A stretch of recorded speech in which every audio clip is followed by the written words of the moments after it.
대부분 이제 어려워한다는 게 뭐 내용 자체가 뭐 이해가 안 간다기보다는 뭐 설명은 들었는데 나중에 스스로 적용을 하려고 보면은 이게 뭔가 찜찜해, 애매해요. 무슨 얘기냐? 가령 예를 들면은 그 위쪽에 보면은 2차 방정식의 실근에 부여해가지고 양가로 1번, 2번, 3번이 있잖아. 두 근이 모두 양수일 조건은 판별식이 0보다 크고 어쩌고 저쩌고, 두 번째 두 근이 모두 음수일 조건은 판별식이 0보다 크나 갖고 또 어쩌고 저쩌고, 세 번째는 두 근이 모두 서로 다른 부호일 조건은 알파 베타가 0보다 작다. 뭐 이런 거 있으면은 왜 세 번째는 판별식이 안 들어가지? 그리고 또 어떤 경우에는 왜 판별식하고 두 근의 합과 두 근의 곱이 모두 이걸 다 따져줘야 되지? 그러니까 어떤 때는 어떤 조건을 써야 되고 어떤 때는 어떤 조건을 써야 되는지 이게 좀 잘 분간이 안 가는 거야. 그러다 보니까 내가 문제 상황에서 조건을 쓰고 난 다음에도 이것만 해도 충분한가? 또 다른 조건이 더 필요한가? 막 이런 것들이 좀 되게 헷갈리고 그래요. 그래서 배우고 난 다음에도 영 찜찜한 것 같은 그런 부분이야. 그래서 이제 더 그나마 그럴수록 더 이제 개념을 잘 잡아야 돼요. 그래서 크게 선생님이 이제 설명할 부분이 이 227하고 228페이지 있잖아요. 사실은 이게 지금 이제 똑같은 얘기를 하고 있는 거거든. 뭔가 다른 얘기 같은데 사실은 이제 완전히 똑같은 얘기를 하고 있는 거야. 그래서 그거를 여러분이 일단은 이해를 해야 돼. 왜 이게 지금 상황이 다 똑같은 건가? 같은 얘기를 조금 표현만 다르게 하고 있는 건가? 그걸 먼저 이해를 해야 되고, 그 다음에 두 번째 많이들 헷갈리는 부분, 어떤 때 이제 판별식이 써지고 어떤 때는 안 써지는가? 그 부분이 좀 중요한데요. 선생님 때는 요걸 이제 근의 분리라고 그런 제목하에서 배웠어요. 그 근의 분리가 무슨 2차 방정식 ax 제곱 플러스 bx 플러스 c 이퀄 0이다. 요 이제 근이 있는데, 방정식이 있는데, 요게 두 근을 알파 베타라고 하면은 이 알파 베타가 지금 정확히 얼마인지는 잘 모르겠지만은 어떤 숫자 값을 기준으로 해서 둘보다 그 값보다 둘 다 크거나 아니면 둘 다 작거나 아니면은 하나는 크고 하나는 작다. 이렇게 둘을 분리를 시키는 거야. 말이 약간 억지스러운 것 같지만 그래서 이제 근의 분리라고 해요. 뭐 예를 들어서 0을 기준으로 분리를 한다면은 이렇게 0이 있는데 하나는 0보다 작고 하나는 0보다 크다. 뭐 이런 이제 상황도 나올 수가 있는 거고요. 또는 둘 다 0보다 크다 하면은 0이 여기 있는데 둘 다 0보다 크면은 알파 베타가 모두 0의 오른쪽에 있겠지? 아니면 뭐 둘 다 0보다 작다. 그러니까 어떤 숫자 값을 기준으로 해서 이게 꼭 0이 아니라 뭐 다른 값이 될 수도 있어요. 그런 값을 기준으로 해서 알파, 베타의 범위가 대략적으로 어떻게 될 건지 그런 거를 뭐 사실 근을 분리시킨다라기보다는 알파, 베타의 이제 어떤 범위를 찾아본다. 뭐 그런 식의 표현이 좀 더 어울릴 것 같긴 한데 그냥 뭐 옛날부터 그런 식으로 불렀어. 근의 분리라고 불렀어요. 그는 이렇게 하나는 크고 하나는 작다 이렇게 분리시키거나 아니면은 둘 다 0을 기준으로 뭐 둘 다 작은 값이다 뭐 이렇게 이제 분리시킨다 뭐 그 대충 그런 의미에서 지금 이제 거기 나와 있는 첫 번째 개념은 뭐냐면은 자, 요 2차 방정식에서 만약에 두 근이 모두 양수가 되려면은 어떤 조건이 이제 필요하냐는 거예요. 첫 번째. 다시 좀 잘 써봅시다. 자, 2차 방정식 ax 제곱 플러스 bx 플러스 c 이퀄 0이 있는데 자, 첫 번째는 두 근이 모두 양수가 되려면은 정확히 얼마인지 모르겠지만 두 근이 모두 플러스 얼마라는 거야. 이거가 되려면은 어느 정도의 그 조건은 반드시 필요하겠거더라. 그런 게 이제 뭐가 필요할 건가 이제 그런 얘기예요. 그래서 이게 이제 첫 번째는요. 첫 번째는 판별식이 0보다 크거나 같아야 돼요. 그 왜냐면은 무슨 얘기냐면은 어떻게 보면 이렇게 생각할 수도 있어. 문제에서 지금 두 근이 모두 양수라니까 당연히 두 근 가지고 있다는 거 그거 얘기 아니에요? 그러면 굳이 어차피 두 근을 가진다는 거니까 문제에서 그렇게 나와 있잖아요. 문제에서 그렇게 딱 못을 박았는데 굳이 다시 판별식을 쓸 필요가 있습니까? 이런 의문을 가질 수가 있단 말이야. 근데 왜 판별식을 써야 되냐면은 판별식이 0보다 크거나 같다는 거는 그러니까 거꾸로 이렇게 볼게요. 판별식이 0보다 작다는 거는 해를 안 가진다는 거예요? 아니지. 해를 무조건 가지긴 가져요. 어떤 상황에서도 2차 방정식은 해를 가지는데 판별식이 0보다 작다는 거는 이제 그게 실근이 아니라 허수근을 가진다는 얘기인 거지. 그럼 지금은 자, 요 두근이라는 게 실근이 돼야 되는데 실수근인 두근을 이제 가질 그런 이제 조건을 말하는 거야. 그러면은 이게 허근이 나올 경우는 배제를 해줘야 되는 거잖아요. 만약에 이제 두근을 구했는데 두근이 모두 뭐 허근이 나온다. 그러면 이제 그 다음에 이제 두근이 모두 양수인 경우에는 이제 이 두 번째 조건으로 쓰는 게 뭐냐면은 알파 플러스 베타가 이제 0보다 크다 하거든요. 뭐 요거는 이제 상식적으로 봐도 둘 다 양수니까 합하면 당연히 이제 0보다 크겠지. 그러면은 근데 이제 만약에 이제 두근이 허근이 나오는 경우에도 이게 만족이 될 수도 있어요. 무슨 얘기냐면은 만약에 이걸 풀었더니 근해 공식에다 넣어가지고 풀었더니 두근이 하나는 알파는 2 플러스 i가 나오고 베타는 2 마이너스 i라는 이제 둘 다 허수로 나왔어. 그렇지만은 둘을 알파 플러스 베타를 구해보면은 2 플러스 i 더하기 2 마이너스 i니까 둘이 지워지잖아요. 아 그리고 사실 2차 방정식을 풀면은 그때 허근이 나올 때는 항상 뭐 이런 건 나올 수가 없지. i와 2 플러스 i 뭐 이런 게 나올 수가 없죠. 왜냐면 반드시 무슨 근으로 나온다? 켤레근으로 나온다고 했잖아. 그렇기 때문에 하나가 플러스 i면은 하나가 마이너스 i, 하나가 뭐 1 플러스 3i면은 하나는 1 마이너스 3i 이런 식으로 허수부의 부호가 서로 반대인 켤레근으로 나올 수밖에 없기 때문에 둘을 더해버리면 이게 항상 지워지게 돼 있어. 합을 구했더니 이거는 양수야. 그러니까 이 조건만으로 이제 부족하다는 얘기예요. 두근이 이제 실근인 모두 양수가 되는 그런 조건을 우리는 찾는 거기 때문에 그래서 혹시 판별식이 이렇게 0보다 작은 이런 경우에는 허근이 나왔는데 허근이지만은 둘을 더하면 이제 양수가 되는 이런 경우가 생길 수가 있기 때문에 둘이 실근이라는 이제 두근이 실근이라는 그런 보증이 필요한 거지. 그래서 반드시 판별식이 0보다 크다는 이제 조건이 들어가줘야 돼요. 첫 번째는 판별식이 0보다 크거나 같다. 이 조건을 이제 반드시 써주고요.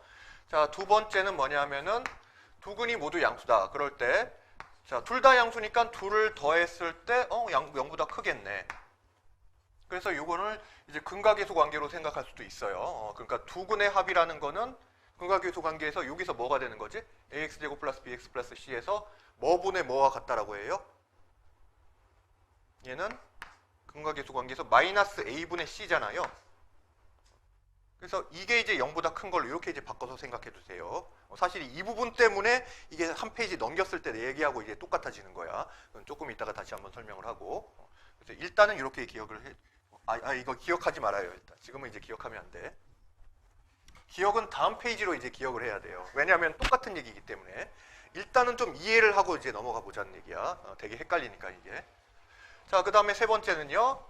두근이 모두 양수면은 두근을 이제 곱했을 때도 즉 알파 곱하기 베타를 했을 때 둘 다 양수니까 곱해도 당연히 이제 양수가 나오겠지. 그래서 이렇게 이제 세 개의 조건을 쓰는 거예요.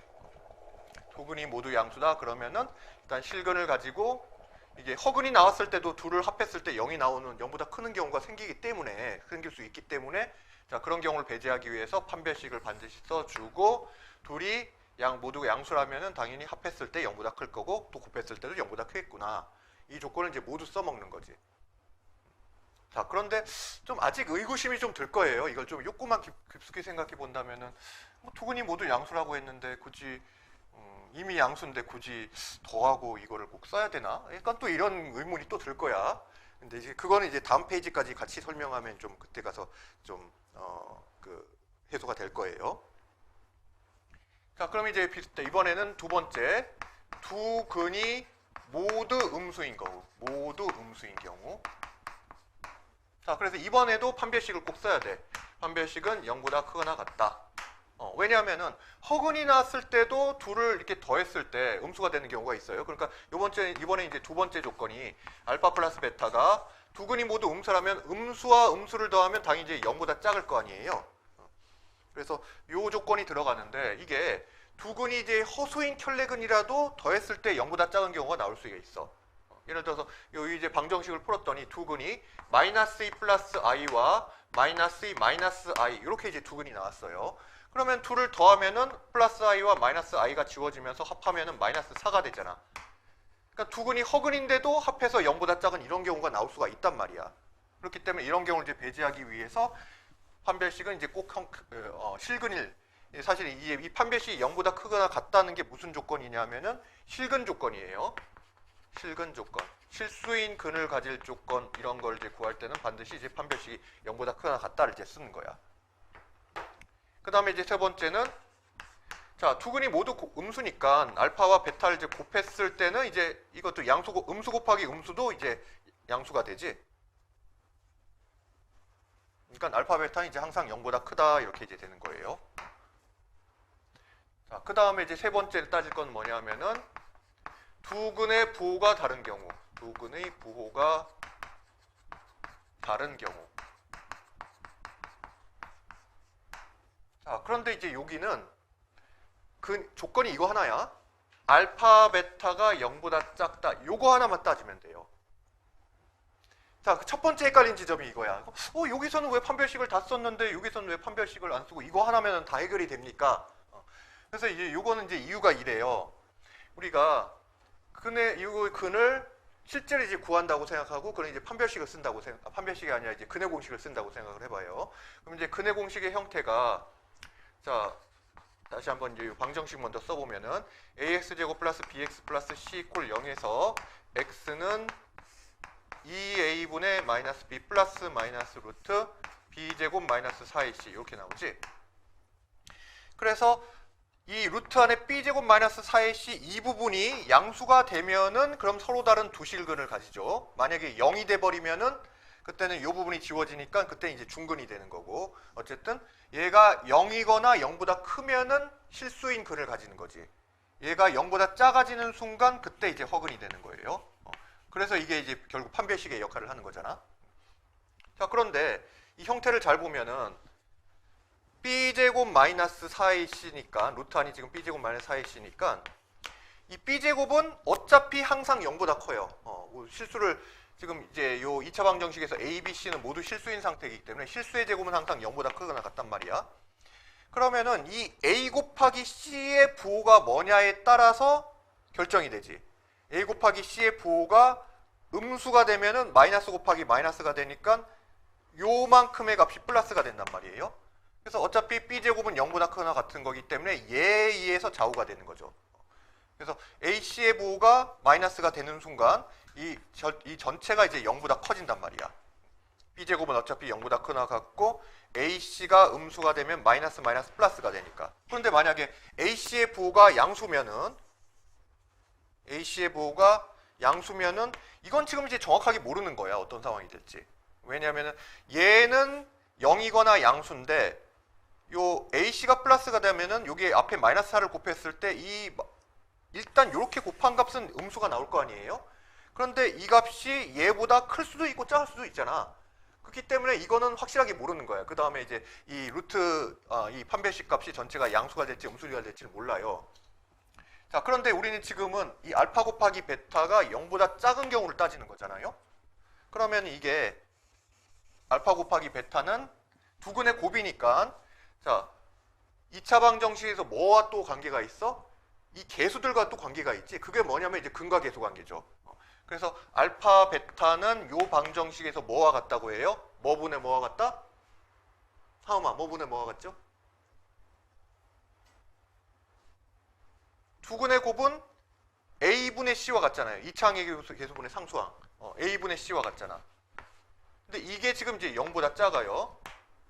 a분의 c가 0보다 작다는 건 a와 c의 부호가 반대라는 거지. 서로 다르다는 거죠. 그러니까 이거를 이렇게 바꿔도 돼. a분의 c가 0보다 작으면 a 곱하기 c도 똑같이 이제 0보다 작단 말이야. 둘의 부호가 다르니까. 그래서 요 ac b제곱 마이너스 4ac에서 요 ac 부분이 0보다 작은 쪽 음수가 돼 버리면은 앞에 마이너스 4를 곱하니까 이렇게 곱한 값이 플러스가 돼요. 그럼 b제곱은 어차피 0보다 크거나 같으니까 이거에 의해서 좌우가 되는 거지, 부호가. 0보다 크거나 같은 거에다가 플러스를 해서 더 양수값을 더하니까 당연히 여기는 0보다 커지게 되는 거지. 그래서 굳이 판별식을 따로 쓸 필요가 없는 거야. 알파 곱하기 베타가 0보다 작다 이 순간에 그러면 a분의 c, 즉 a 곱하기 c도 0보다 작다는 결론이 되는 거고, 판별식의 값이 자동으로 이제 0보다 커지기 때문에 판별식을 쓰지 않더라도 이제 두 개의 실수근을 가진다라는 게 확실히 보장이 되는 거지. 여기까지 이해되겠어요? 그래, 오케이. 그래서 두 근의 부호가 서로 다른 경우에는 이거 하나만 쓰면 되겠구나 라는 거예요.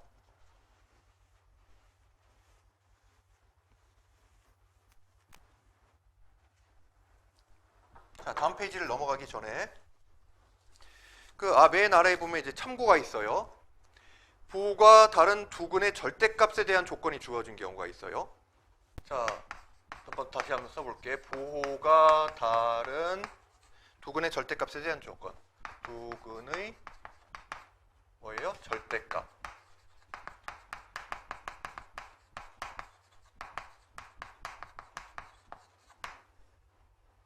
자, 그래서 첫 번째는요. 두 근의 절대값이 같고 부호가 반대일 조건. 자, 이거 다 쓰기는 그러니까. 첫 번째는 문책에 나온 조건이 우리가 식으로 쓸 때는 알파 플러스 베타가 0이고요. 그 다음에 알파 베타가 0보다 작다 이렇게 나왔고, 두 번째는 알파 플러스 베타가 0보다 작고 알파 베타가 또 0보다 작다 이렇게 나왔고요.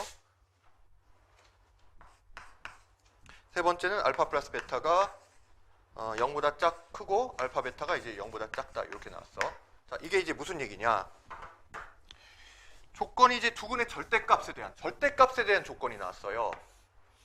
그래서 첫 번째는 뭐냐면 이제 두 근의 절대값이 같다. 그런데 이제 그 부호가 다른 경우에 부호가 다르면서 절대값이 같대요. 그러니까 부호가 다르면 하나는 이제 플러스고 하나는 마이너스라는 얘기잖아. 그러면서 절대값이 같다? 이 얘기는 무슨 얘기예요? 예를 들어서 하나가 플러스 3이면 하나는 마이너스 3이라는 얘기인 거지. 그러니까 당연히 둘을 더하면 0이 되는 거죠. 그래서 일단 두 근의 지금 두 근의 합과 곱에 대한 그런 이제 조건은 전부 다 돼 있잖아요. 그랬을 때 일단 합이 0이 된다는 거고, 그 다음에 둘의 부호가 다르니까 알파 베타는 무조건 전부 다 이제 0보다 작죠. 어떤 경우든지 다 두 근의 곱은 0보다 작은 상황이야. 자, 그러면은 여기서 왜 또 판별식 조건이 안 들어가냐? 그게 아까 앞에서 했었잖아. 우리가 그 세 번째에서 요 앞에 있는 2차 방정식의 실근의 부호 세 번째에서 두 근이 서로 다른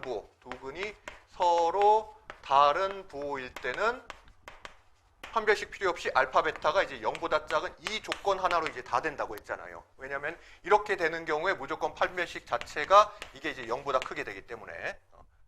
그래서 지금 이제 이 1번, 2번, 3번에 모두 이 조건이 들어가 있어. 알파 베타가 0보다 작다는 이제 조건이 들어가 있어. 왜냐하면 문제의 상황 자체가 부호가 다르다는 걸 전제로 하고 있으니까.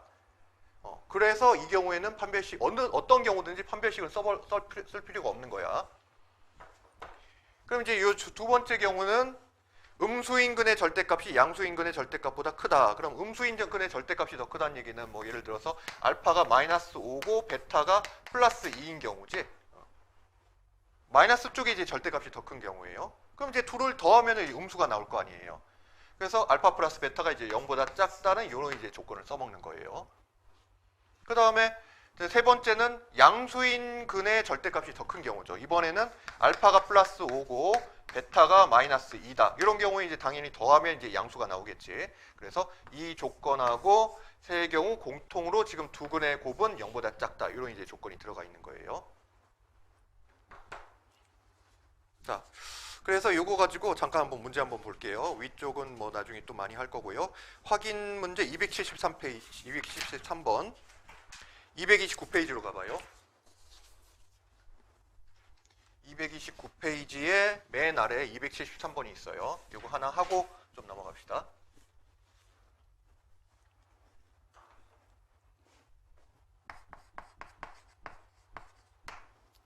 x에 대한 2차 방정식 이렇게 이제 나와 있는데 좀 식이 기네.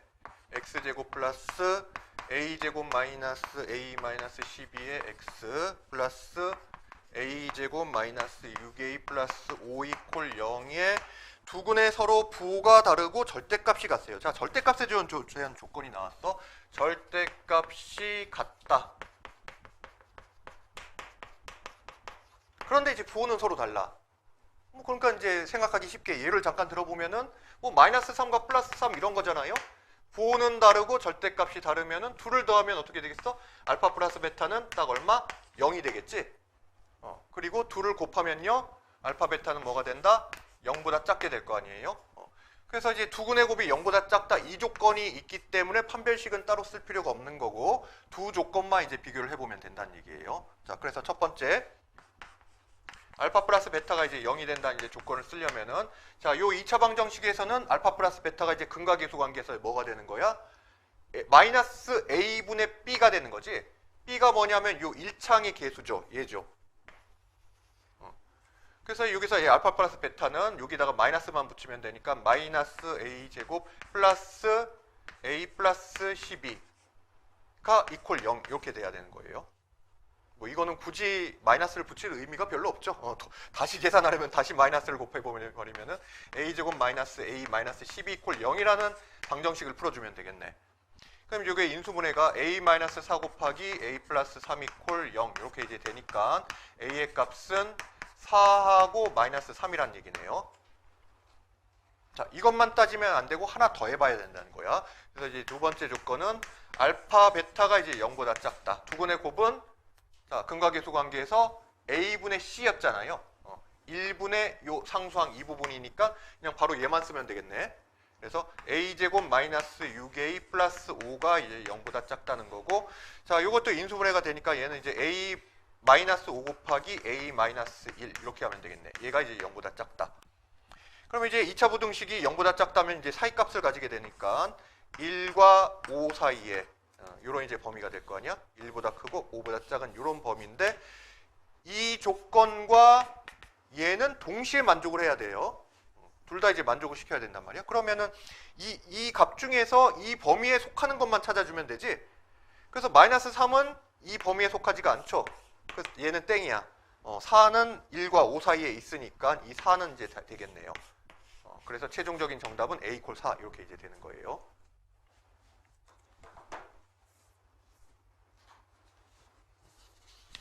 자, 그 다음에 한 페이지를 넘겨보면은 2차 방정식의 실근의 위치라는 게 있는데, 자, 일단 한번 쭉 읽어볼게요.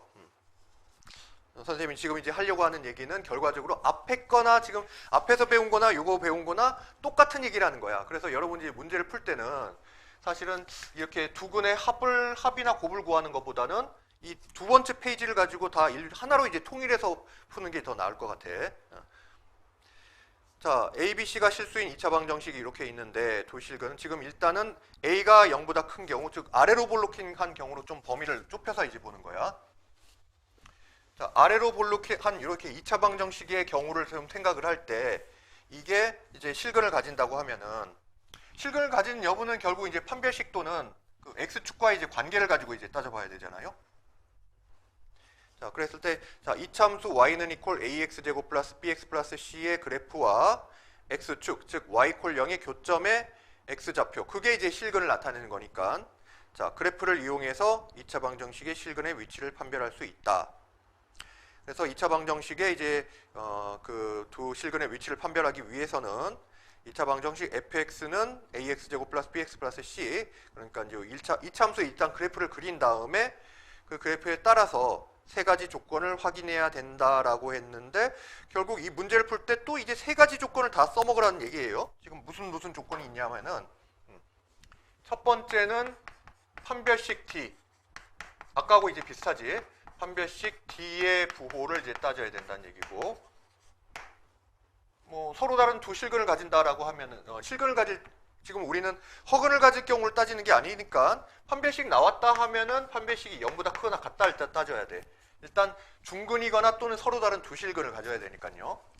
그 다음에 이제 두 번째는 경계에서의 함수값의 부호를 따지래요. 경계에서의 함수값의 부호, 뭐 경계값이냐 경계값이라고 할까요? 경계값의 부호, 경계값의 부호. 그 다음에 이제 세 번째는 중심축이요. 축의 위치를 따지래.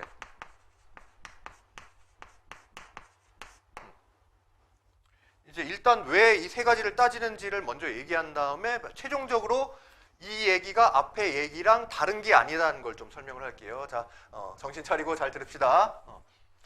첫 번째, 지금 이제 지금 우리가 하려는 게 뭐냐면은 실근의 위치인데, 자, 어떤 경우를 따지는 그 표에 있는 거야. 어떤 두 근이 P보다 모두 크거나 P보다 작거나 사이에 있거나 두 근의 사이에 있다. 뭐 이런 건데요. 자, 우리 첫 번째 거는 두 근이 모두 P보다 이제 큰 경우. 잠깐 이제 스포를 미리 좀 하자면은, 아까 이제 우리가 이제 두 근이 모두 양수라는 거 있잖아요. 두 근이 모두 양수인 경우에 그 조건은 뭐냐면은 판별식이 0보다 크거나 같았고, 알파 플러스 베타가 0보다 컸고, 알파 베타도 0보다 크다, 이거였었잖아. 근데 이제 이거는 요 두 근이 모두 0보다 큰 경우로 똑같이 바꿔서 생각할 수가 있어요. 무슨 얘기냐면은, 자, 기준을 0으로 잡았을 때 두 근이 모두 양수라는 거는 지금 알파와 베타가 있는데 둘 다 0보다 큰 값이란 얘기잖아요. 그래서 요 P의 이 값이 0인 경우랑 그냥 똑같이 바꿔서 생각할 수가 있는 거야. 자, 일단 조금 이따 다시 한번 얘기를 할 테고, 일단 이 경우로 이제 돌아가 봅시다. 우리가 아직 얼마인지 모르는 이제 P라는 값이 있어요. 그래서 아까는 사실 이제 두 근이 모두 양수라는 거는 0을 기준으로 하는 거지만은, 이번에는 이게 꼭 0인지 1인지 뭐 마이너스 얼마인지 몰라요. 아무 값이나 상관이 없어. 그래서 임의의 값 이제 P가 있다고 해볼게요. 두 근이 모두 P보다 크면은, 그럼 이제 이차함수, 자, 지금 이제 좌변 fx가, 자, ax 제곱 플러스 bx 플러스 c 콜 0이라는 이차함수가, 2차 방정식이 있는데, 여기에 나오는 두 개의 근이 알파 베타인 거잖아요. 그래서 이 두 근이 모두 P보다 크게 되려면은 우리는 이 좌변을 fx라는 이차함수로 생각을 하는 거야. fx가 ax 제곱 플러스 c bx 플러스 c라는 이차함수로 생각한 다음에 요거 이제 그래프를 그리는 거지. 그러면 이제 일단 두 근을 가진다는 거는 서로 다른 두 근을 가지게 되면은 이런 형태가 될 거 아니에요. 지금 이제 a가 0보다 크다. 즉 아래로 볼록인 경우로 이제 일단 생각을 해보는 거예요. 이게 위로 볼록이면 조금 또 다르게 생각을 해야 되기 때문에. 자, 그러면 이제 두 근이 요 정도 뭐 대략 알파라고 하고 얘를 이제 베타라고 해봅시다. 자, 이렇게 되려고 하면은 무슨 조건이 반드시 필요하다? 일단 이제 두 근을 가지는 거예요. 두 실근을 가져야 되니까 일단 판별식이 먼저 필요한 거예요. 아까 우리 두 근이 양수거나 두 근이 모두 음수인 경우 그걸 생각하는 거나 마찬가지야.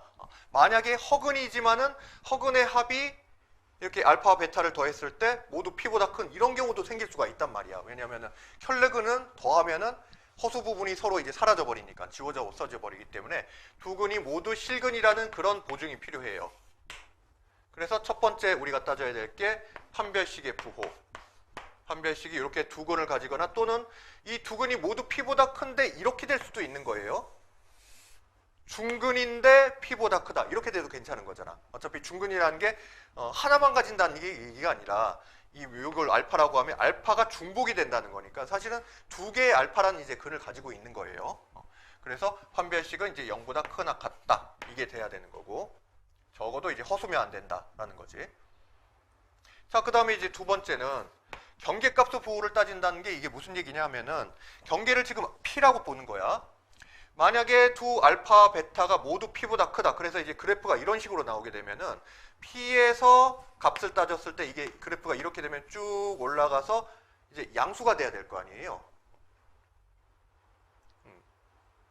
그러니까 뭐 이런 상황이면 안 된다는 거지. 이제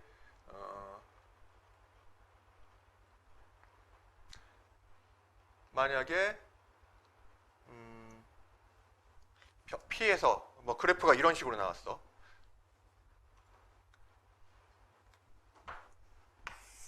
P가 여기 있는데 두 근이 이제 뭐 하나는 P보다 작고 하나는 P보다 크면은 이런 식으로 될 거 아니에요.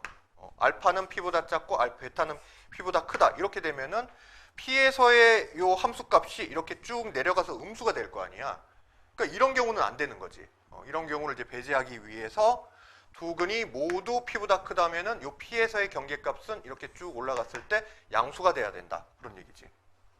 그래서 요 조건 같은 경우에는 결국 P에서의 값이 함수값이라는 거는 fx라는 요 함수에다가 x 자리에 이제 P 값을 넣었을 때 함수값이다. 이렇게 이제 볼 수가 있는 거야. 그래서 fp가 이제 0보다 크다. 이런 이제 조건이 나오게 돼요. 자, 그 다음에 이제 세 번째는 축의 위치라는 걸 보는 거예요. 이게 이제 왜 이 조건이 필요한지를 생각을 해보면은 이게 없었을 경우에 무슨 문제가 생기는지를 거꾸로 판단해 보면 돼요. 그러니까 만약에 1번과 2번 조건만 생각한다면 이런 문제가 생길 수 있는 거예요. 만약에 알파 베타가 둘 다 P보다 작아. 그림으로 그리자면은 P가 있는데 두근인 알파 베타가 모두 P보다 작아서 가지고 이런 식의 그래프가 나왔어요. 자, 그런데 이 경우에도 두근을 가지니까 판별식이 0보다 크나 같지? 거기다가 P에서의 경계값이 함수값을 이렇게 쭉 올라가면은 역시 0보다 크게 나오잖아. 그러니까 이 1번과 2번 조건만 써먹게 된다면은 이런 경우를 배제할 수 없는 거야.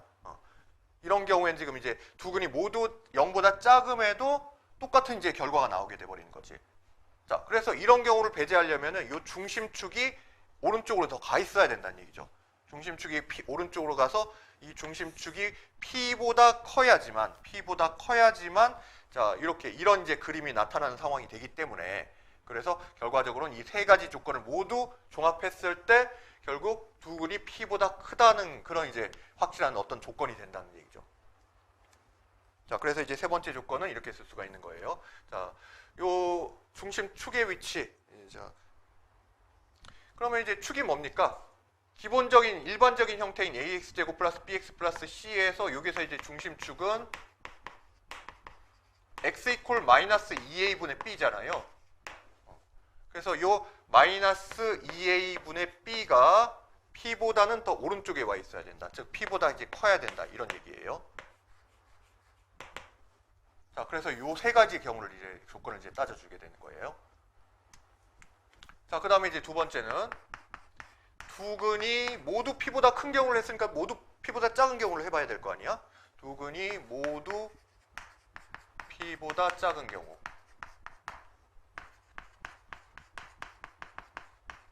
자, 이 경우는 이제 얘하고 이제 비슷하게 생각해 보면 돼요. 그러면은 그림을 그렸을 때 P라는 값보다 두근이 모두 작아서 이렇게 돼야 돼. 알파, 베타가 모두 P보다 작은 위치에 있어야 돼요. 그러면 아까와 마찬가지로 첫 번째는 이제 판별식이 0보다 크나 같다. 이게 있어야 되겠고 서로 다른 이제 중근도 괜찮지만은 이렇게 되는 이제 중근도 가능하긴 한데 그 경우까지 포함하면 이제 0이 들어가는 경우가 포함이 되는 거고요. 그래서 합해서 이제 판별식이 0보다 크나 같다. 이렇게 되는 거고 두 번째는 자, 요 경계값의 위치. 그러니까 P에서 이렇게 쭉 올라가면은 FP가, 즉 함수값인 P에서의 함수값이 FP가 이제 0보다 작아야 되는 거지. 만약에 0보다 작다면은 0보다 커야 되는 거지. 0보다 작다면 지금 이제 이런 상황이 돼버리기 때문에 하나는 하나는 P보다 작고 하나는 P보다 크다 이런 경우가 돼버린단 말이에요. 그래서 FP가 이제 0보다 크다는 이제 조건이 필요하고요. 세 번째는 또 마찬가지로 이제 중심축의 위치를 따져야 돼. 왜냐하면 아까 첫 번째로 본 경우도 그때도 FP는 이제 0보다 컸잖아. 이 경우가 아니라 지워버렸나요? 이 경우지.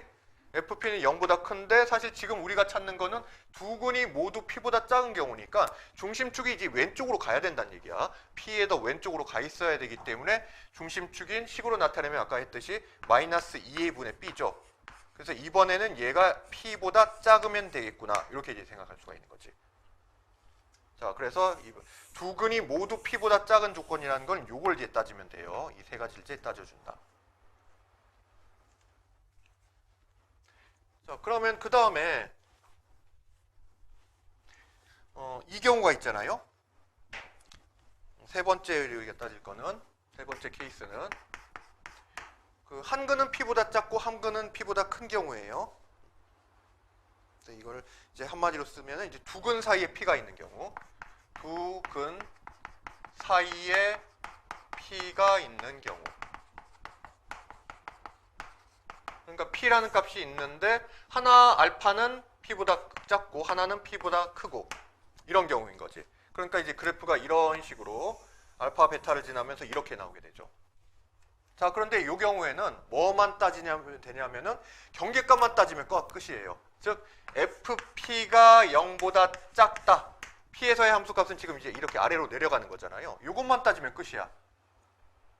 판별식 쓸 필요 없고 중심축의 위치도 볼 필요가 없어요. 그러니까 이게 또 이제 헷갈리는 건데 왜 여기서는 판별식을 안 써도 상관이 없고 이 조건만 있으면 이제 또 충분하냔 말이에요. 그러니까 이제 이게 아까 우리 그 두근의 두근이 모두 양수거나 두근이 모두 음수거나 그 케이스를 봤을 때, 자, 두근이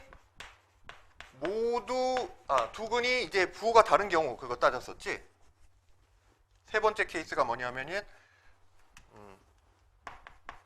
두근의 부호가 다른 경우.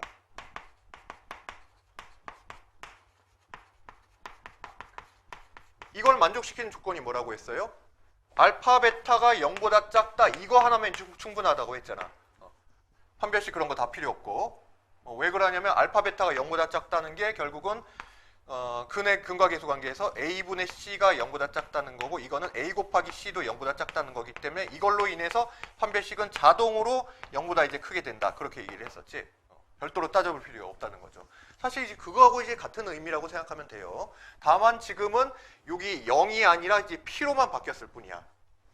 그래서 이걸 이제 엄밀하게 정확하게 하려면은 식 자체를 새로 구성을 해야 되는데, 이제 이거는 이 조건을 따진 거는 일반적인 식 AX제곱 플러스 BX 플러스 C 이퀄 0이라는 2차 방정식에서 그때의 근이 되는 값이, 자, X가 0이 되는 거를 기준으로 해서 두근의 서로 부호가 다르다는 거는 0을 기준으로 했을 때 하나는 0보다 작고 하나는 0보다 크다는 얘기니까 그런 걸, 그 상황을 따졌을 때인 거고, 지금은 0이 아니라 이제 P로 바뀌었잖아요. 그러면 이제 원래의 그 0에서 이제 두근 사이에 이제 P가 있는 경우에는 오히려 이제 이 그래프를 움직이는 그래프를 이제 이동시켰다고 이렇게 생각해도 마찬가지인 거야. 그러니까 뭐 예를 들어서 이런 경우죠. 여기 0이 원래 여기 0이 있었고 여기 알파 베타 이렇게 있었는데, 이 경우가 지금 두근의 이제 부호가 다른 거잖아. 그런데 이 0이 P로 바뀌었어. 이렇게 P로 바뀌고 요 P의 전후해서 이렇게 이참수가 이렇게 있는 거죠. 그러면 이거는 이참수를 여기서 이만큼 이렇게 평행이동 시킨 걸로 이제 볼 수가 있는 거거든. 그럼 평행이동한 그래프를 식을 다시 작성을 한 다음에 그때의 P를 그럼 이렇게 이동시키고 나면은 이때 이제 P를 그냥 0으로 봤을 때 이제 마찬가지로 생각할 수가 있어요. 그렇게 봐가지고 다시 식을 구성을 할 수도 있는데, 그렇게 하면 이 식이 이제 굉장히 복잡해지니까 그냥 의미만 기억을 하자고요. 어차피 이 경우는 사실은 P가 0이었을 때 우리가 두근의 곱이 0보다 작은 거를 구하는 거나 이제 마찬가지 상황이다. 그렇기 때문에 이 조건 하나만 이제 있으면 된다는 거지. 자, 그래서 두근 사이에 P가 있는 경우에 이 세 번째 조건, 얘만 이제 따져주면 되는 거고요. 그 다음에 마지막이 뭐가 있냐면요. 이번에는 그 어떤 범위 안에 P와 Q라는 범위 안에 두근이 모두 이제 있는 경우예요. 그래서 마지막 케이스는 이렇게 이제 나와 있지. 두근이 모두 PQ 사이에 있는 경우, 두근이 모두 P와 Q 사이에 있는 경우. 그러니까 그림으로 그리자면 이런 거야. P 값과 Q 값이 있는데 이 사이에 알파 베타가 다 있어요. 그러면 이제 그래프가 이런 식으로 이제 된다는 얘기지. 자, 그래서 이 경우에는 다 따져봐야 돼. 이제 이런 케이스 빼고는 다 이제 복잡하게 간다고 생각하면 돼요. 그래서 첫 번째는, 자, 두근을 가져야 되니까 판별식이 0보다 크거나 같고요. 두 개의 이제 그 실근을 가져야 되니까, 실수근을 가져야 되니까 판별식은 0보다 크거나 같아야 되고, 두 번째는 아까 이제 두 번째 따져야 될 게 뭐였어? 그 경계값의 이제 부호였지. 그러니까 그림이 이렇게 된다면은 지금 P에서의 함수값도 0보다 크고 Q에서의 함수값도 0보다 큰 거죠. 그래서 FP도 0보다 크고요. FQ도 0보다 크다. 이렇게 이제 나와줘야 돼. 자, 그 다음에 이제 마지막으로 뭘 따졌어요? 중심축을 따졌잖아. 세 번째는 중심축이, 만약에 이게 중심축이 이렇게 돼버리면 안 되잖아요. 두근이 이제 모두 PQ 사이에 있다고는 하는데,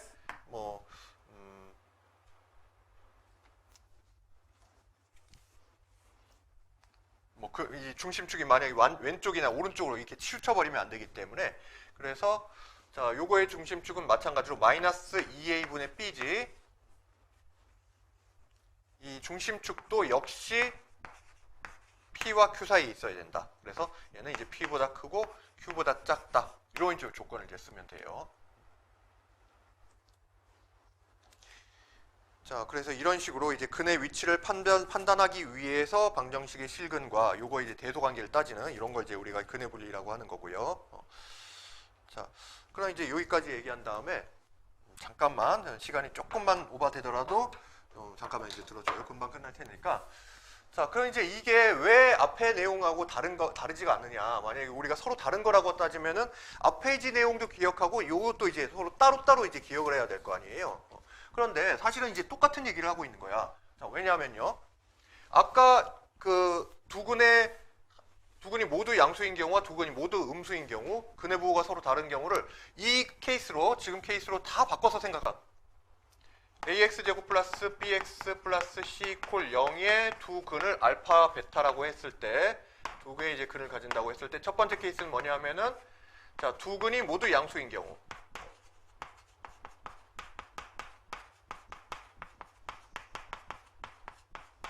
자, 첫 번째는 판별식을 쓴다고 했지. 이거는 이 두 번째 페이지와 똑같죠? 두 번째 페이지에서 뭐 어떤 그 P를 기준으로 했을 때 두 근이 모두 P보다 크다. 이 경우와 똑같잖아요. 그래서 이 경우는 지금 이제 두 번째 페이지에서는 두 근이 모두 P보다 크다는 건데 양수인 경우라면 0보다 크다는 걸로 바꿀 수가 있는 거지. 두 근이 모두 0보다 큰 경우로 바꿔서 생각할 수 있어요. 그러니까 이때 지금 P 값이 곧 0인 거지. 그래서 일단은 판별식을 둘 다 공통으로 써야 된다는 건 이제 똑같아. 그 다음에 이제 두 번째는 알파 플러스 베타가 이제 0보다 커야 된다 이렇게 했었잖아요. 두 근이 모두 양수면은 둘을 더했을 때 양수가 된다는 건 당연해 보이긴 하지만은 굳이 이거를 꼭 써야 되나라고 생각해 보면은 지금 근과계수 관계에서 알파 플러스 베타는 마이너스 2a분의 b가 마이너스 a분의 b가 되는 거죠. 마이너스 a분의 b가 돼요. 그럼 이제 이게 이제 0보다 크다 그 얘기잖아. 그럼 이게 이제 여기서는 무슨 조건인가 사실은 이제 똑같은 얘기냐면은 우리가 여기에서 이 세 개 조건 중에서 중심축을 따지는 게 있었지. 두 근이 모두 P보다 큰 경우라면 중심축도 0보다는 커야 될 거 아니에요. 그런데 지금은 중심축도 P보다 커야 되는데 지금 이제 0을 기준으로 P 값이 0이라고 생각하는 거니까 결국은 이제 중심축인 마이너스 2a분의 b가 P 값인 0보다 커야 될 거 아니야. 그래프를 그렸을 때 0을 기준으로 해서 두 개의 값이 모두 양수인 거니까 0보다 커야 되는 거니까 중심축도 당연히 이제 0보다 커야 되겠죠. 자, 그런데 이게 사실은 똑같은 거 아니야? 마이너스 a분의 b가 0보다 크면은 당연히 뭐 이 2를 제외하고 마이너스 a분의 b도 당연히 이제 0보다 큰 거잖아요. 마이너스 a분의 b가 0보다 크면은 마이너스 2a분의 b도 0보다 큰 거니까 여기서 이제 사실은 요렇게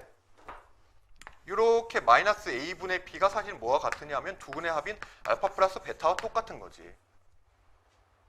그래서 이걸 사실 별도로 따질 필요가 없는 거예요. 두 근이 모두 양수인 경우 조건을 구하라 이렇게 하더라도 판별식 일단 따지고 중심축에서 마이너스 2a분의 b가 0보다 커야 된다. 이렇게 해도 똑같다는 얘기인 거야. 자, 그 다음에 세 번째 조건이 뭐였어요? 알파 베타가 또 0보다 크다 이거였었잖아.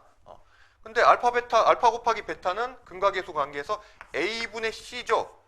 a분의 c가 0보다 커야 돼.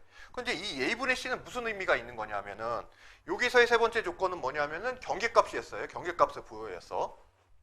그러면 이제 지금 이제 기준이 되는 값이 0이니까 fp를 생각을 하자는 거지. 여기 1번, 얘가 2번, 한 번은 fp를 생각하는데 지금 p 값이 0이에요. 즉 f0을 생각한다면은 f0은 뭐냐면은 그냥 이 c 값이죠. 이 2차 방정식에서 x가 0일 땐 0, 0 지금 c만 남잖아. 결국 c가 뭐가 돼야 된다? 0보다 커야 된다는 얘기지. 왜냐하면은 자, 두 근이 모두 이제 0보다 크면은 a분의 c가 지금 이제 0보다 크다는 얘기인데 우리가 지금은 여기서 이제 아래로 볼록인 함수의 경우만 지금 따지고 있는 거니까 a 값은 기본적으로 양수인 거예요. 따라서 fp가 지금 0이 되면은 f0의 값은 지금 c인데 a는 당연히 이제 지금 상황에서 0보다 크니까 a분의 c도 0보다 큰 거잖아. a분의 c가 뭐다? 흑의 근과계수 관계에서 알파 곱하기 베타의 값인 거잖아요. 그러니까 결국 요걸 따지지 않고 두근의 곱을 요걸로 바꿔서 경계값인 F0이 0보다 커야 된다. 이걸로 바꿔서 해도 완전히 똑같다는 얘기인 거예요. F0이 되면 이제 C값은 0보다 크고 그러면 A분의 C, 알파 곱하기 베타도 0보다 큰 거니까 이 조건을 이제 따지는 것과 완벽하게 일치하다는 거죠. 자, 그래서 앞 페이지와 우리 지금 여기가 이제 다른 얘기를 하고 있는 게 아니구나. 자, 그걸 알 수가 있는 거야.